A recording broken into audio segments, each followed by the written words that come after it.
Friends, welcome back to our channel. TGPSC అతి త్వరలో నిర్వహించబోతున్న group 3తో పాటు గ్రూప్ 2 ఎగ్జామ్ సంబంధించిన ఇంపార్టెంట్ ఎకనామీ వీడియోస్ అయితే మన ఛానల్లో తీసుకొస్తున్న సంగతి తెలిసిందే. ఈ వీడియోలో భాగంగా మరికొన్ని ఇంపార్టెంట్ ఎకనామీ బిట్స్ అయితే తెలుసుకునే ప్రయత్నం చేద్దాం.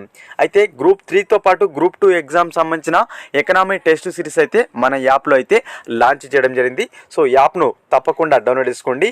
అదేవిధంగా యాప్లో మనకు చూసుకున్నట్లయితే 3 సెక్షన్ల వారీగా టాపిక్ వైజ్ టెస్ట్ సిరీస్ అయితే ప్రొవైడ్ చేయడం జరిగింది. సో టాపిక్ వైజ్ మీరు ఒక టాపిక్ చదివిన తర్వాత ప్రాక్టీస్ చేసుకునే విధంగా మనకు టాపిక్ వైజ్ టెస్ట్ సిరీస్ని అయితే తీసుకురావడం జరిగింది.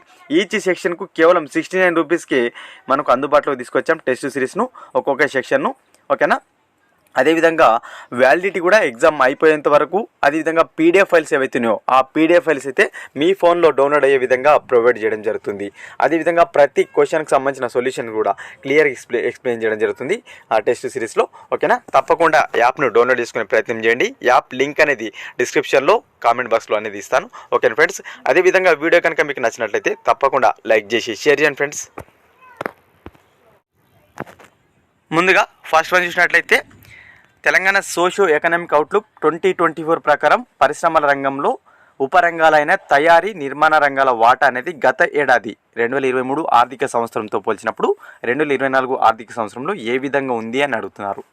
ఆప్షన్ 1 తయారీ రంగం వాటా తగ్గింది, నిర్మాణ రంగం వాటా పెరిగింది. ఆప్షన్ 1. ఆప్షన్ 2 తయారీ రంగం వాటా పెరిగింది, నిర్మాణ రంగం వాటా తగ్గింది. ఆప్షన్ 3 రెండూ పెరిగాయి. ఆప్షన్ 4 రెండూ తగ్గాయి. సో పరిశ్రమల రంగంలో ఉపరంగాలైన తయారీ, నిర్మాణ రంగం వాటా అనేది గత ఏడాదితో పోల్చినప్పుడు ఈ ఏడాది ఏ విధంగా ఉందని అడుగుతున్నారు.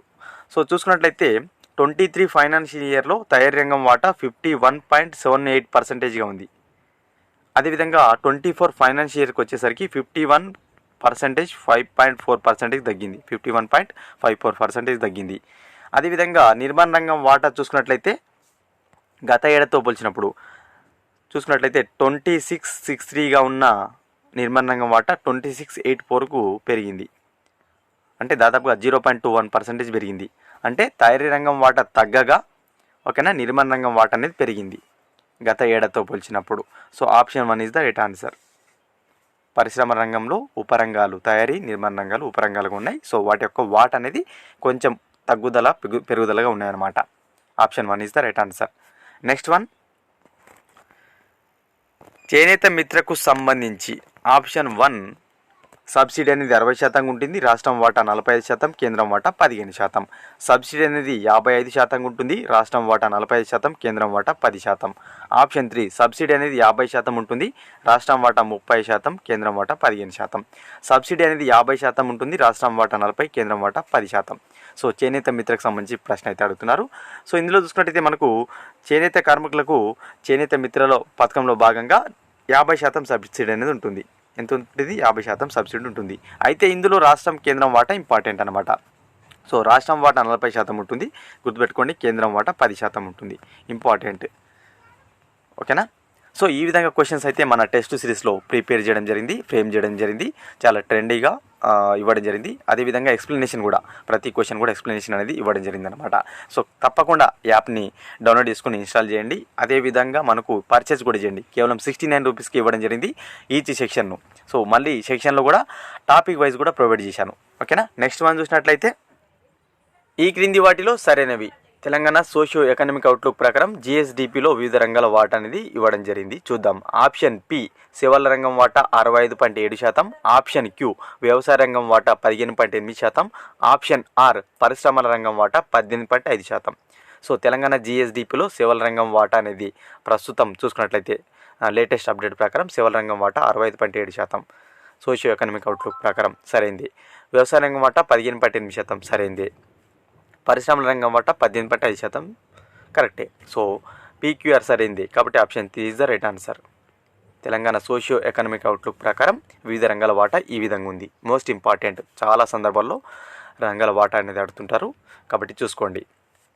నెక్స్ట్ వన్ చూసినట్లయితే తెలంగాణ ఆర్థిక సర్వే 2024 ప్రకారం, ఓకేనా, మహాత్మా గాంధీ గ్రామీణ ఉపాధి హామీ పథకం అమలులో తొలి 3 స్థానాల్లో ఉన్న జిల్లాల వరుస క్రమం. సో ఇటువంటి క్వశ్చన్సే మన టెస్ట్ సిరీస్లో ప్రొవైడ్ చేయడం జరిగింది. సో ఖచ్చితంగా టెస్ట్ సిరీస్ని పర్చేజ్ చేయండి. ఈ 69 రూపీస్కి ఖచ్చితంగా మీరు సాటిస్ఫై అవుతారు. సో ఆ విధంగా ప్రిపేర్ చేయడం జరిగింది. క్వశ్చన్స్ను వరుస క్రమం కానీ, జతపరచని కానీ, సరి కానివి కానీ, సరి అయినవి కానీ. ఓకేనా, చూద్దాం. మహాత్మా గాంధీ ఉపాధి హామీ పథకం ఏదైతుందో ఈ ఉపాధి హామీ పథకంలో అమలులో చూసుకున్నట్లయితే సో మొత్తంగా 3 జిల్లాలు ముందు వరుసలు ఉన్నాయి. ఆ 3 జిల్లాలు ఏవంటే మనకు ముందుగా చూసుకున్నట్లయితే భువనగిరి ఫస్ట్ ప్లేస్లో ఉంది. ఆ తర్వాత కరీంనగర్ సెకండ్ ప్లేస్లో, థర్డ్ ప్లేస్లో సిద్దిపేట ఉంది. ఓకేనా, భువనగిరి మొదటి స్థానంలో, రెండో స్థానంలో కరీంనగర్, మూడో స్థానంలో సిద్దిపేట ఉంది. దేంట్లో గ్రామీణ ఉపాధి హామీ పథకం అమలులో భాగంగా ఈ 3 జిల్లాలు మొదటి స్థానాల్లో ఉన్నాయి. ఓకేనా, ఇది కూడా టెస్ట్ సిరీస్ బిట్టే. తెలంగాణ సోషియో ఎకనామిక్ అవుట్లుక్ ప్రకారం తెలంగాణలో గృహ విద్యుత్ కనెక్షన్లు అత్యధికంగా గల జిల్లా ఏది? Option 1 Malkajgiri, option 2 Komaram Bheem Asifabad, option 3 Nagar Kurnool, option 4 Hyderabad. So మనకు తెలంగాణలో అత్యధికంగా గృహ విద్యుత్ కనెక్షన్లు గల జిల్లా హైదరాబాద్. లక్షల్లో అడుగుతున్నారు. 18.4 లక్షల్లో గృహ విద్యుత్ కనెక్షన్లు హైదరాబాద్లో ఉన్నాయి. ఇది సంఖ్యాపరంగా హైదరాబాద్లో అత్యధికంగా ఉంటే, శాతం పరంగా మల్కాజ్గిరి 86.3% గృహ విద్యుత్ కనెక్షన్లు కలిగి ఉంది. శాతం పరంగా మల్కాజ్గిరి, సంఖ్యాపరంగా హైదరాబాద్. అదే శాతం పరంగా హైదరాబాద్ వచ్చేసి 81% ఉంది గృహ విద్యుత్ కనెక్షన్లు. ఇంపార్టెంట్. ఓకేనా, అక్కడ ఏ పరంగా అడుగుతున్నారో ఇంపార్టెంట్. ఇక్కడ మనకు విద్యుత్ కనెక్షన్లు అత్యధికంగా అంటే సంఖ్యాపరంగానే గుర్తుపెట్టుకోండి. శాతం అంటే పర్టికులర్గా శాతం పరంగానే మెన్షన్ చేస్తాడు. శాతం పరంగా అన్నప్పుడు మల్కాజ్గిరి రైట్ ఆన్సర్ అవుతే సంఖ్యాపరంగా హైదరాబాద్ రైట్ ఆన్సర్ అవుతుంది. అదే మనకు మల్కాజ్గిరికి వచ్చేసరికి సంఖ్యాపరంగా ఎంత ఉందంటే 17.4 లక్షలు గృహ విద్యుత్ కనెక్షన్లు ఉన్నాయి. ఓకేనా, next one. So Narayanpet Kodangal lift irrigation స్కీమ్కి సంబంధించి సరి అయినవి, సరికానివి. సో చూద్దాం. ఆప్షన్ 1 దీనిని ముఖ్యమంత్రి రేవంత్ రెడ్డి గారు 11 మార్చి 2024 రోజున ప్రారంభించారు. ఆప్షన్ 2 ఈ ప్రాజెక్టు వ్యయం 3,541 కోట్లు. సో ఆప్షన్ 1 1 సరైంది, 2 తప్పు. ఆప్షన్ 2 2 సరైంది, 1 తప్పు. ఆప్షన్ 3 1, 2 సరైనవి. ఆప్షన్ 4 1, 2 తప్పు. చూసుకున్నట్లయితే నారాయణపేట కొడంగల్ లిఫ్ట్ ఇరిగేషన్ అనేది రేవంత్ రెడ్డి గారు ప్రారంభించారు. ఇది సరైందే, కానీ డేటు సరికాదు. 21 ఫిబ్రవరి రోజు స్టార్ట్ చేశారు. 21 ఫిబ్రవరి రోజు దీన్ని ప్రారంభించారు. ఓకేనా, దీన్ని శంకుస్థాపన చేశారు. నెక్స్ట్ అదేవిధంగా చూసుకున్నట్లయితే ఈ ప్రాజెక్టు వ్యయం వచ్చేసి మనకు 3,541 కోట్లు కాదు, 2,945 కోట్లు. 2,945 కోట్లు. ఓకేనా, సో డేటు రాంగ్ ఇచ్చారు, అదేవిధంగా వ్యయం రాంగ్ ఇచ్చారు. కాబట్టి 1, 2 తప్పు. Option 4 is the right answer. ఓకేనా, next one. Telangana socio economic outlook ప్రకారం జూన్ 30, 2024 వరకు గృహజ్యోతి పథకం కింద ఎన్ని కోట్ల రూపాయలు ప్రభుత్వం ఖర్చు చేసింది? ఇది కూడా మనకు ఇంపార్టెంట్ అనమాట. ఆప్షన్ 1 450.12 కోట్లు. ఆప్షన్ 2 487.93 కోట్లు. ఆప్షన్ 3 511.25 కోట్లు. ఆప్షన్ 4 522.68 కోట్లు. సో గృహజ్యోతి పథకం అయితే ప్రారంభించింది తెలంగాణ ప్రభుత్వం, అందరు తెలిసిందే. ఫిబ్రవరి 21న ప్రారంభించింది. దీనిలో భాగంగా జూన్ 30, 2024 వరకు ఉన్న డాటా అయితే ఇచ్చారు సోషియో ఎకనామిక్ అవుట్లుక్లో. దాంట్లో భాగంగా ఎన్ని కోట్లు ఖర్చు చేశారు ఇచ్చారన్నమాట. Option 2 right answer. 487.93 కోట్లు ఖర్చు చేసింది జూన్ 30 వరకు తెలంగాణ ప్రభుత్వం గృహజ్యోతి పథకం కింద. ఓకేనా, ఇంపార్టెంట్. ఏ రోజు ప్రారంభించారు? 21 ఫిబ్రవరి రోజు ప్రారంభించారు ఈ పథకంను. అమల్లోకి ఇప్పుడు వచ్చింది 1 మార్చి నుంచి అమల్లోకి వచ్చింది గృహజ్యోతి పథకం. ఓకే ఫ్రెండ్స్, ఈ విధంగా క్వశ్చన్స్ అయితే టెస్ట్ సిరీస్లో ఇవ్వడం జరిగింది. ఇవన్నీ కూడా శాంపుల్ క్వశ్చన్సే, టెస్ట్ సిరీస్లో గల శాంపుల్ క్వశ్చన్సే.